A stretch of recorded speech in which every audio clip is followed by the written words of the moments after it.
Hi all! Everything in my video is pulled from the public domain, and I am using them under the Fair Use, Fair Dealings guidelines. Everything I say is my own opinion.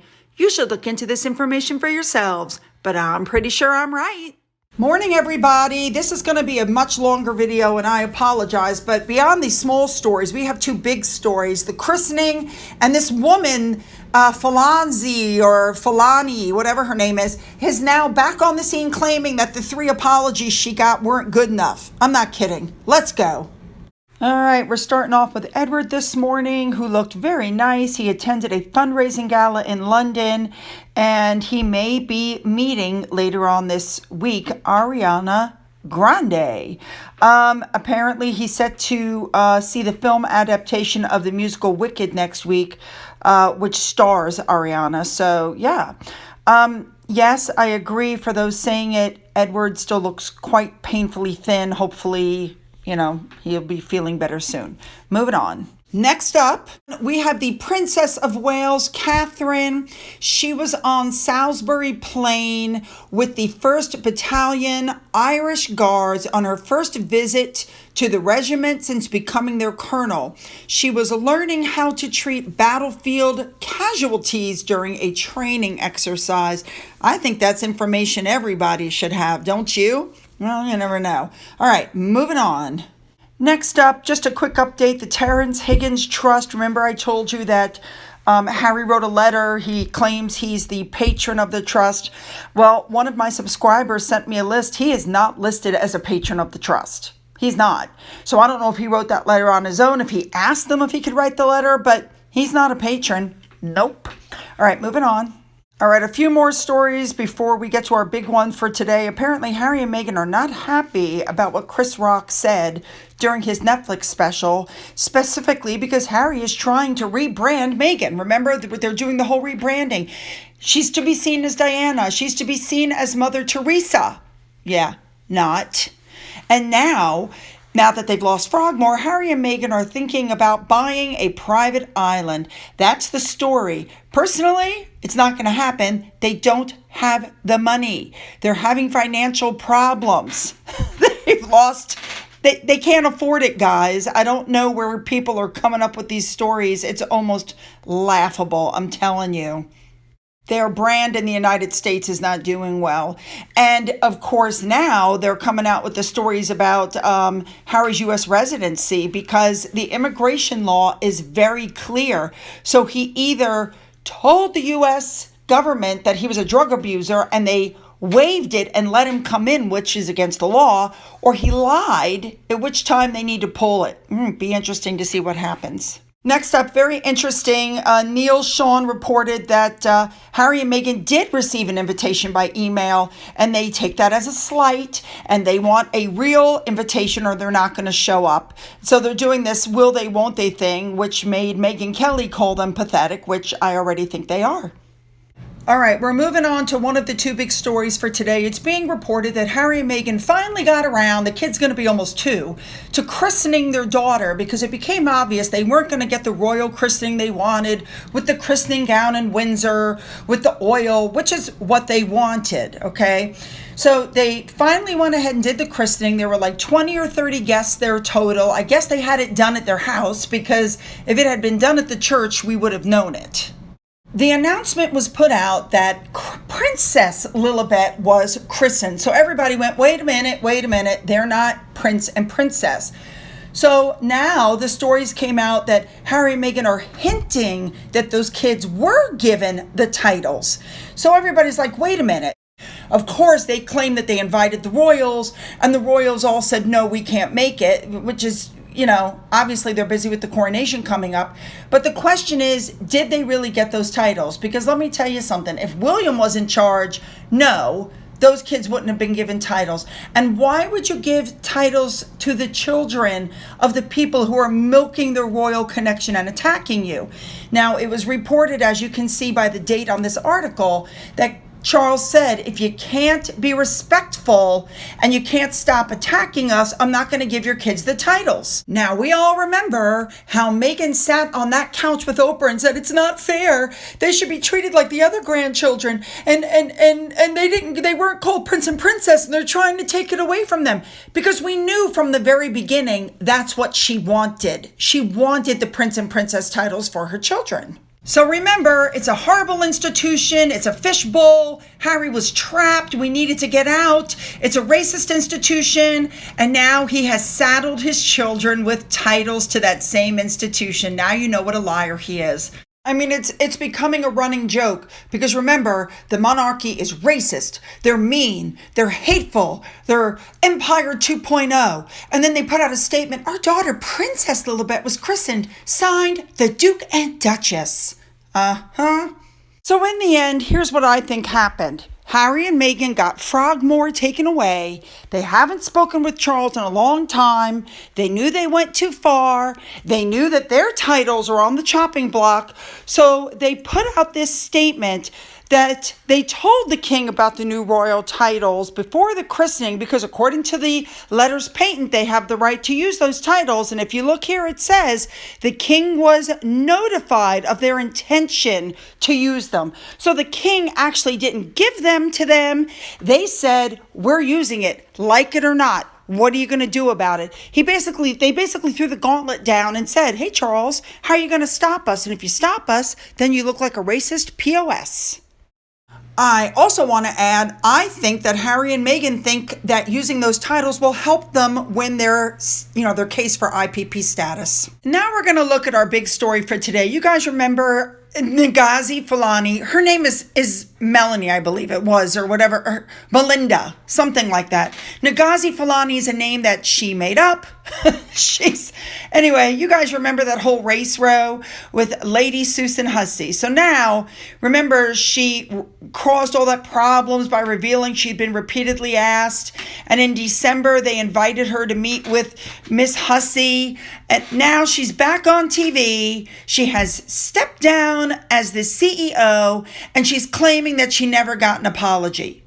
Okay. So we are going to take a revisit at what occurred actually. Now, I first reported this story December 1st of 2022. I know a lot of you are new subscribers. I'm going to try to make this not too long, but I want you to have a full overview before we discuss what's happening today. So here are my snippets. Watch this. This woman puts up the tweet and basically says that she was disrespected at Buckingham Palace, that some woman came up, moved her hair, looked at her tag, and then started interrogating her. The timing is just a little too convenient for me. I smell a rat. First of all, this woman has an agenda. She previously accused King Charles and Queen Camilla of committing domestic violence against Meghan Markle. And of course, that was proven to be a complete lie. Here's another post she put up where she accused people of racially abusing Meghan Markle. Here's another tweet. And another tweet. She has an agenda. Quite frankly, I'm not sure why she was even invited to the palace. And then when you looked a little closer at the tweets, you see that this woman is friends with Mason Harriman. Does that name ring a bell to you guys at all? Anybody? Misa Harriman is the gentleman who takes the photos for Harry and Meghan. He was supposed to take the photo with the Queen, but the Queen said no. 80-something-year-old woman basically said, where are you from originally? Like, where's your family originally from? Your name is unusual. Where does it come from? Where does it originate? There's nothing wrong with those questions. So, after she ran as fast as she could to Twitter to race bait and besmirch an old lady, she's now putting up tweets like this one. Thank you for your support. We did not wish to reveal the person involved. It's the system that needs to be revived. Yes, the person was offensive, but it serves no purpose to name and shame. It would just make us just as bad. She already named her. She knew that her name was going to come out, and now she's doing a fundraiser. Yes, a fundraiser to give refuge to Black people experiencing domestic abuse. And I think she realizes that this whole thing might affect her charity. And now, after stirring the pot, she's now offering cultural competency training to Buckingham Palace. So she wants to go back to the scene of her racist experience to train I don't know who, and I guarantee you she better look around because that's the last time she will ever be at that palace.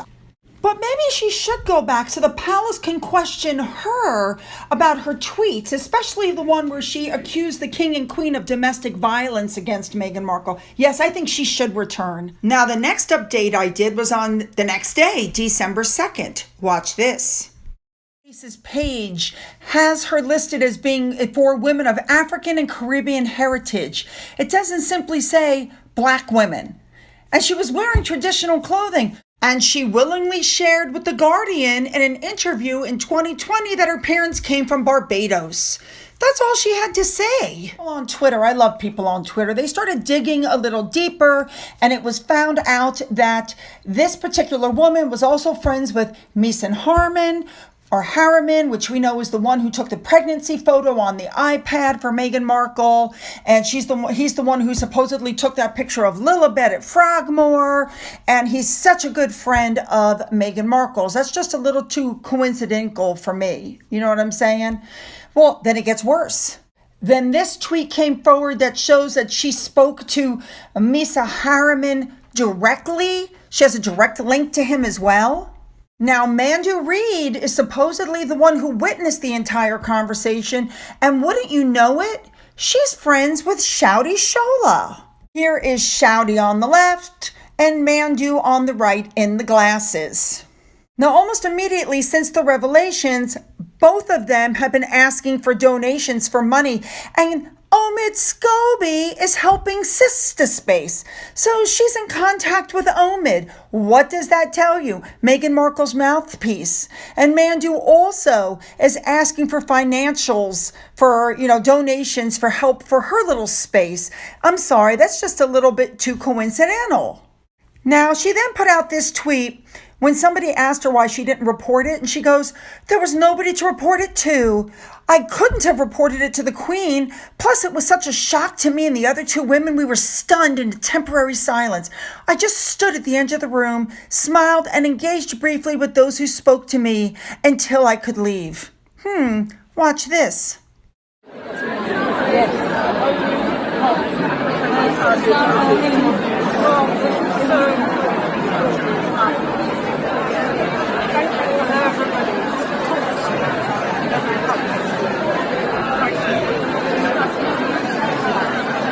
So did I miss something? She's standing in the middle of the room, looks like she's having a ball. She stood there and spoke to the Queen directly. She didn't say a word. She took an innocent question and she used it to race bait. By the next day, she was making the rounds on morning television. Everybody's heard her side. I'd like to hear the other side. Oh, wait, no, I can't because she canceled them. I'd also just like to add that I don't like liars. She said she was in the corner of the room. She wasn't. She said on Jeremy Vine today she's never tweeted about Meghan Markle. Obviously, that's a lie, so she's completely untrustworthy. She also said on the morning news that the palace had not reached out to her, and come to find out that was a lie. They've reached out to her 5-6 different ways. She just hasn't responded. And now the Queen's lady-in-waiting, Miss Hussey, has offered to speak with her directly. Let's see what happens, shall we? Nigel Farage said that that woman was a racism victim looking for trouble. I agree. He had a lot to say. Listen to this. So who is Ngozi Fulani? Well, I tell you, she helps run a charity. The charity is called Sister Space. Let me read you their mission statement. Our charity supports Black women domestic violence survivors. So if you're white, don't apply. And she says, I admire Meghan for speaking out. According to clear definition, it seems Meghan is a survivor of domestic violence from her in-laws. She then goes on to say about the Jubilee, Harry and Meghan won't be allowed on the balcony. It is an exclusively white balcony. The only black people are banned. This is racism. Add to that her organisation has been funded by Black Lives Matter. Do you know what's worst of all? There's a full transcript of that conversation with Lady Hussey. She clearly had a tape recorder on her as well. And my view is, rather than an 83-year-old woman being thrown to the wolves for doing nothing more than trying to make small talk, polite conversation at a cocktail party, my view is that Fulani planned this right from the very start. She's an anti-royal, anti-British Marxist, and it's quite wrong what has happened in the last 24 hours. Here's what I think happened next. I think Mason Harriman, the photographer that's such good friends with Meghan, said, you know what? I know this woman in the UK. She's totally on your side. She doesn't like the royal family. And I think she's been invited to this thing, or actually she's piggybacked in. I say we ask her to go and see if she can dig up some dirt. And then I think Mandu Reid said, yeah, I'll go with you. I'll back up whatever it is that you can find. So let's just go and see what we can find, going on here. So they went, and this whole race thing happened. I told you guys before that they had a direct link. Mason Harriman is the photographer who took these photos for her charity that only helps black women who are the victims of domestic violence. So if you're white and your husband's smacking you around, don't bother to go to them because they won't help you. But there you go, a direct link. So now that there's some backlash, now the man who I think put this whole thing together is stepping forward saying this is unacceptable. So here we go. This is the final update, which wraps it all together. Then we're going to finish up with the latest news because you just can't get enough of this. Listen to this. Gorgeous. Now, I want to end this video with the statement that was put out by Buckingham Palace with this woman, Marlene, who, founded Sister Space. And what they said was the meeting took place between Marlene and Lady Susan Hussey to address what happened at the palace reception. Now, according to this statement, the meeting was warmth and understanding, and Lady Susan gave another apology and pledged to deepen her awareness of the sensitivities involved and is grateful for the opportunity to learn about issues. And Marlene, and then they put Marlene, who was unfairly receiving the most appalling torrent of abuse, has accepted this apology and appreciates no malice was intended. Interesting. Interesting that they say that now that she's made the rounds and was caught lying on TV about whether she'd ever tweeted about Meghan Markle. Yeah, whatever. Anyway, it says that the royal households will continue their focus on inclusion and diversity, blah, blah, blah. And now Marlene and Lady Susan asked to be left in peace to rebuild their lives. Yeah, Miss Susan is fine. Marlene, on the other hand, is still in the middle of an investigation because it looks like she's been doing something illegal with the funds that have been given. And also, she's now been accused of racism and discrimination. Yeah, pot, kettle, black. The palace then released this photo. Notice that Marlene doesn't have that funky outfit on and her hair is out of her face. Yeah. So now we're up to today, right? It's March. And this woman, Marlene, is back on TV claiming that the reconciliation hadn't gone far enough and she was unhappy with the apology that she got from Buckingham Palace. Now, Buckingham Palace issued an apology last night that said, in the aftermath of the incident that took place last November, we made it clear that comments made by Miss Hussey were deeply regrettable, and she immediately expressed her sincere apology and stepped aside. And those apologies were reiterated in person in a meeting in December that was filled with warmth and understanding. And at the conclusion of that meeting, the joint statement was issued and full agreement was made where these apologies were accepted and it was recognized no malice had been intended. So the question is, why is she back on TV now claiming that it wasn't enough? Well, here's what essentially happened. People knew this was a setup, what she did. People were very angry. And so her charity has suffered because of it. So she's claiming that this is all because of what happened, and it had nothing to do with the fact that she got caught lying because she said she never tweeted about her, and the fact that this was such an obvious setup. She's claiming she has been subjected to violence, and she says, and the palace won't do anything to help me. She says, the service users and the community can no longer access us properly. And this whole thing has cost us a fortune because we had to pay for our own PR to stop the press coming to us. Are you kidding me? Why don't you go back to Misa Harriman and go back to Harry and Meghan, since I firmly believe that they're the ones who put you up to it. Now, here's where it gets interesting. The palace said that the royal households, which already had an inclusion and diversity initiative, would start an enhanced program of work to extend knowledge and training programs and, what can be learned from Sister Space, okay? Now, the palace says that those pledges have all been honored, but Sister Space says nope, and I've never gotten a direct apology from the palace. Yep, and that the royal remorse over the incident was merely referenced in the statement. So what it comes down to is, we've already seen it, Miss Hussey is back to work, working for Princess Anne. This lady's charity is going down the tubes because of what she did. She's already received 2 apologies, and she's acting like Harry and Meghan now. She wants a 3rd apology.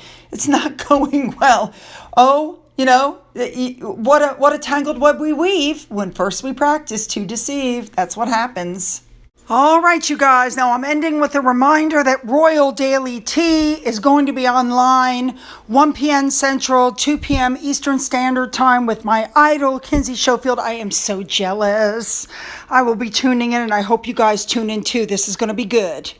All right, you guys, I know this was a super long video, I know it, but there's so much information, so I really want your thoughts. What do you think about this woman going back on TV and claiming the 3 apologies she got and the meeting wasn't enough? What do you think is her ulterior motive? And what do you think about Harry and Meghan claiming now that their kids are prince and princess, and that they told the king before the christening that they were going to use those titles?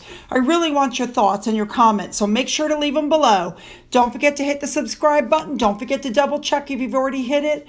Don't forget to go up into the description box and click the links for my Twitter, my Getter, my Rumble, my email. I have a physical email address. For those of you who've donated through the coffee fund and through my thanks button, thank you so much. And as always, you guys, have a great day.